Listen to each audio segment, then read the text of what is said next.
అది అవదని తెలుసు. కేంద్రంలో సై అంటే తప్ప సెట్ కాదని తెలుసు. ఎవరైనా కోర్టుకు ఎక్కితే ఆగిపోతుందని తెలుసు. అయినా ఎందుకు ఇలా చేశారు?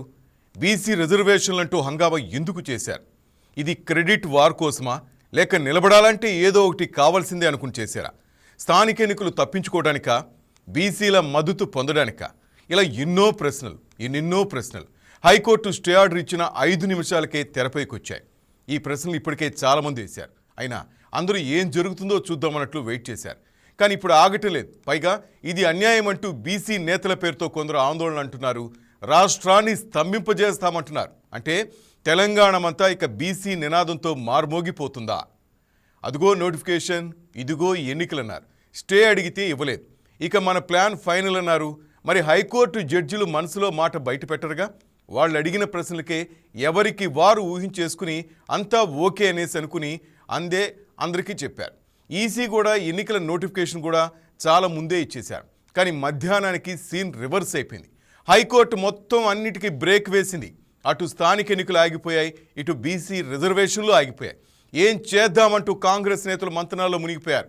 బీసీ నేతలైతే ఆందోళనలకు సిద్ధమయ్యారు.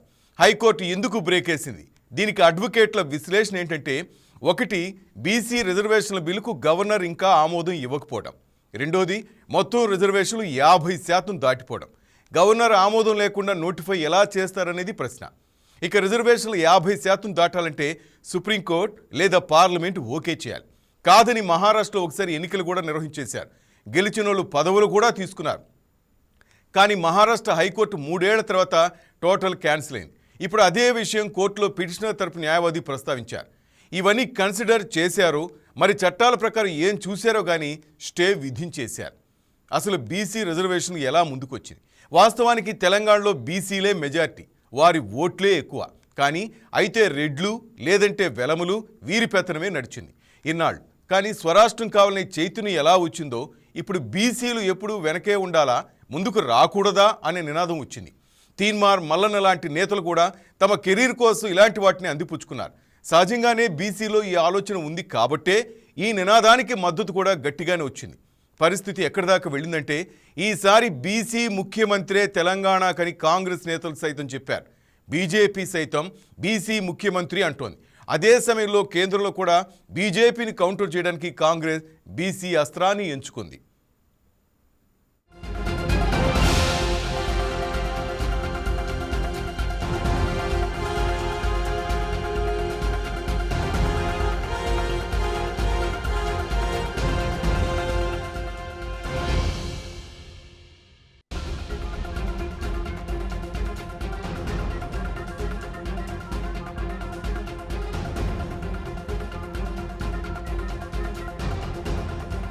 సైతం రేవంత్ రెడ్డి నాయకత్వంలోని కాంగ్రెస్ ప్రభుత్వం వ్యతిరేకతను ఎదుర్కొంటోంది. ఆ వ్యతిరేకత రేంజ్ ఎంతనేది చెప్పలేం, కానీ ఎంతో కొంత అయితే ఉంది. రియల్ ఎస్టేట్ పడిపోయింది, దీంతో మిడిల్ క్లాస్ కాస్త కోపంగానే ఉంది. ఇవన్నీ కవర్ చేసుకోవడానికి బీసీ రిజర్వేషన్లు బాగా కనపడింది. అంతే, సర్వే అన్నారు, తర్వాత రిజర్వేషన్లు అన్నారు, వీటితోనే స్థానిక ఎన్నికలు అన్నారు. బీసీలకు రిజర్వేషన్లు ఇచ్చిన పార్టీగా చరిత్రలో నిలిచిపోతామన్నారు. కానీ అది కేంద్ర స్థాయిలో తప్పితే రాష్ట్ర స్థాయిలో అవదని చాలామంది చెప్పారు. అయినా విననట్లు నటించారు, అయిపోతున్నట్లే బిల్డప్ ఇచ్చారు. ఇప్పుడు హైకోర్టు బ్రేక్ వేసింది. మరి సుప్రీంకోర్టుకు వెళ్తారేమో వేచి చూడాలి. ఏమైనా తెలంగాణ ఇప్పుడు బీసీ నినాదంతో మార్మోగిపోవడం ఖాయం. ఈ రిజర్వేషన్లు అమలు చేయాల్సిందేనని ఉద్యమం వచ్చినా ఆశ్చర్యపోనక్కర్లేదు. ఈ పరిణామాలని తెలంగాణలో రాజకీయ ఈక్వేషన్లు కూడా మార్చేస్తుందనడంలో సందేహం లేదు. ఎందుకంటే బీసీ నేతలు తెరపైకి వస్తారు, బీసీ నేతలకు ప్రయారిటీ పెరుగుతుంది. అప్పుడు వచ్చే ఆ నేతలతో రాజకీయ పార్టీల బలాబలాలు మారే ఛాన్స్ ఉంది. జిల్లాలో కూడా బీసీ నేతలు ముందుకొస్తే ఇప్పటిదాకా ఉన్న ఇతర సీనియర్ నేతలు వెనక్కి తగ్గాల్సిన పరిస్థితి వస్తుంది. అలా టోటల్ తెలంగాణ ముఖ చిత్రమే మారే ఛాన్స్ భవిష్యత్తులో జరగబోతోంది.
అది అవదని తెలుసు, కేంద్రంలో సైయంట్ తప్ప సెట్ కాదని తెలుసు.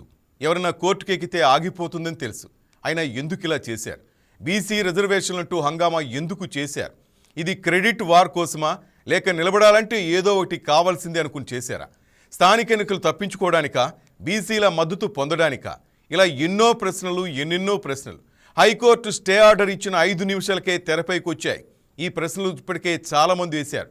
అయినా అందరూ ఏం జరుగుతుందో చూద్దామన్నట్లు వెయిట్ చేశారు. కానీ ఇప్పుడు ఆగటం లేదు. పైగా ఇది అన్యాయం అంటూ బీసీ నేతల పేరుతో కొందరు ఆందోళనలు అంటున్నారు. తెలంగాణనే స్తంభింపజేస్తామంటున్నారు. అంటే తెలంగాణమంతా ఇక బీసీ నినాదంతో మారుబోగిపోనుందా? అదుగో నోటిఫికేషన్, ఇదిగో ఎన్నికలన్నారు. స్టే అడిగితే ఇవ్వలేదు.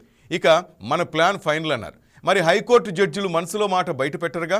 వాళ్ళు అడిగిన ప్రశ్నలకే ఎవరికి వారు ఊహించేసుకుని అంతా ఓకే అనేసి అనుకుని అంతే అందరికీ చెప్పారు. ఈసీ కూడా ఎన్నికల నోటిఫికేషన్ కూడా చాలా ముందే ఇచ్చేశారు. కానీ మధ్యాహ్నానికి సీన్ రివర్స్ అయిపోయింది. హైకోర్టు మొత్తం అన్నింటికీ బ్రేక్ వేసింది. అటు స్థానిక ఎన్నికలు ఆగిపోయాయి, ఇటు బీసీ రిజర్వేషన్లు ఆగిపోయాయి. ఏం చేద్దామంటూ కాంగ్రెస్ నేతలు మంతనాల్లో మునిగిపోయారు. బీసీ నేతలైతే ఆందోళనలకు సిద్ధమైపోయారు. హైకోర్టు ఎందుకు బ్రేక్ వేసింది? దీనికి అడ్వకేట్ల విశ్లేషణ ఏంటంటే, ఒకటి, బీసీ రిజర్వేషన్ల బిల్లుకు గవర్నర్ ఇంకా ఆమోదం ఇవ్వకపోవడం. రెండవది, మొత్తం రిజర్వేషన్లు 50% దాటిపోవడం. గవర్నర్ ఆమోదం లేకుండా నోటిఫై ఎలా చేస్తారనేది ప్రశ్న. ఇక రిజర్వేషన్లు 50% దాటాలంటే సుప్రీంకోర్టు లేదా పార్లమెంటు ఓకే చేయాలి. కాదని మహారాష్ట్రలో ఒకసారి ఎన్నికలు కూడా నిర్వహించేశారు. గెలిచినోళ్లు పదవులు కూడా తీసుకున్నారు. కానీ మహారాష్ట్ర హైకోర్టు 3 ఏళ్ల తర్వాత టోటల్ క్యాన్సిల్ అంది. ఇప్పుడు ఇదే విషయం కోర్టులో పిటిషనర్ తరపు న్యాయవాది ప్రస్తావించారు. ఇవన్నీ కన్సిడర్ చేశారో, మరి చట్టాల ప్రకారం ఏం చూశారో కానీ స్టే విధించేశారు. అసలు బీసీ రిజర్వేషన్లు ఎలా ముందుకొచ్చింది? వాస్తవానికి తెలంగాణలో బీసీలే మెజార్టీ, వారి ఓట్లే ఎక్కువ. కానీ అయితే రెడ్లు లేదంటే వెలమలు, వీరి పెత్తనమే నడిచింది ఇన్నాళ్ళు. స్వరాష్ట్రం కావాలనే చైతన్యం ఎలా వచ్చిందో ఇప్పుడు బీసీలు ఎప్పుడు వెనకే ఉండాలా, ముందుకు రాకూడదా అనే నినాదం వచ్చింది. తీన్మార్ మల్లన్న లాంటి నేతలు కూడా తమ కెరీర్ కోసం ఇలాంటి వాటిని అందిపుచ్చుకున్నారు. సహజంగానే బీసీలో ఈ ఆలోచన ఉంది కాబట్టే ఈ నినాదానికి మద్దతు కూడా గట్టిగానే వచ్చింది. పరిస్థితి ఎక్కడి దాకా వెళ్ళిందంటే, ఈసారి తెలంగాణకు బీసీ ముఖ్యమంత్రే అని కాంగ్రెస్ నేతలు చెప్పారు. బీజేపీ సైతం బీసీ ముఖ్యమంత్రి అంటోంది.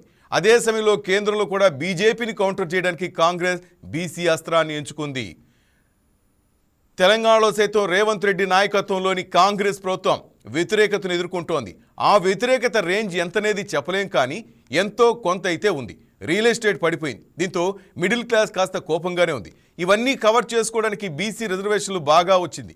అంత సర్వే అన్నారు, తర్వాత రిజర్వేషన్లు అన్నారు, వీటితోనే స్థానిక ఎన్నికలు అన్నారు. బీసీలకు రిజర్వేషన్లు ఇచ్చిన పార్టీగా చరిత్రలో తాము నిలిచిపోతామన్నారు. కానీ అది కేంద్ర స్థాయిలో తప్పితే రాష్ట్ర స్థాయిలో అవదని చాలామంది చెప్పారు. అయినా విననట్లు నటించారు, అయిపోతున్నట్లే బిల్డప్ ఇచ్చారు. ఇప్పుడు హైకోర్టు బ్రేక్ వేసింది. మరి సుప్రీంకోర్టుకు వెళ్తారేమో వేచి చూడాలి. ఏమైనా తెలంగాణ ఇప్పుడు బీసీ నినాదంతో మారుమోగిపోవడం ఖాయం. ఈ రిజర్వేషన్లు అమలు చేయాల్సిందేనని ఉద్యమం వచ్చినా ఆశ్చర్యపోనక్కర్లేదు. ఈ పరిణామాలన్నీ తెలంగాణలో రాజకీయ ఈక్వేషన్లు కూడా మార్చేస్తుందనడంలో సందేహం లేదు. ఎందుకంటే బీసీ నేతలు తెరపైకి వస్తారు, బీసీ నేతలకు ప్రయారిటీ పెరుగుతుంది. అప్పుడు వచ్చే ఆ నేతలతో రాజకీయ పార్టీల బలాబలాలు మారే ఛాన్స్ ఉంది. జిల్లాలో కూడా బీసీ నేతలు ముందుకొస్తే ఇప్పటిదాకున్న ఇతర సీనియర్ నేతలు వెనక్కి తగ్గాల్సిన అవసరం వస్తుంది. అలా టోటల్ తెలంగాణ ముఖ చిత్రమే మారే ఛాన్స్ భవిష్యత్తులో జరగబోతోంది.